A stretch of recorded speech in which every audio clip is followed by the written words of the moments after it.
म्हणलेले आहेत. मग हे कुठे जातात?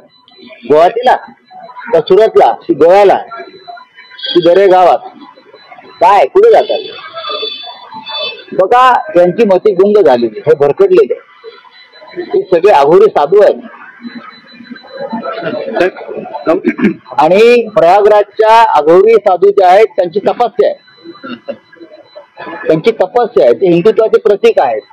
पण हे नकली अघोरी आहेत, नकली अघोरी, हे राजकारणातले अघोरी आहेत. त्यांच्यावर लक्ष देऊ नका, अजिबात लक्ष देऊ नका. आणि हे जे अघोरी कृत्य करतायत सगळे राजकारणात, पाप करतायत, त्याच्यामुळे हे गंगेच्या किनाऱ्यावर जमलेल्या अघोरींचं नाव खराब होत आहे. बहुतेक नेते प्रयागराजला गेले, भाऊसाहेब देखील जाणं अपेक्षित होतं, गेले नाही. प्रश्न चांगला आहे तुमचा. सरसंघचालक मोहनराव भागवत गेले होते, सरसंघचालक मोहनराव भागवत गेले होते, आम्ही त्यांना फॉलो करतो. तुम्ही त्यांच्यावर टीका पण करता, ते आमच्यावर करतात.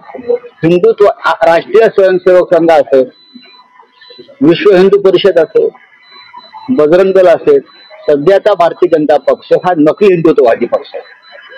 आणि त्यांच्याबरोबर हे सगळे आहेत शिंदे फिंदे मिंदे, बरं का, हे डुप्लिकेट लोक आहेत. त्यांनी आम्हाला हिंदुत्व शिकवू नये.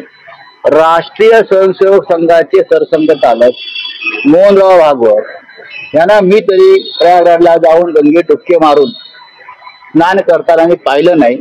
आम्ही सगळे म्हटलं सरसंघचालक गेले का त्यांच्या पाठोपाठ आपण जावे.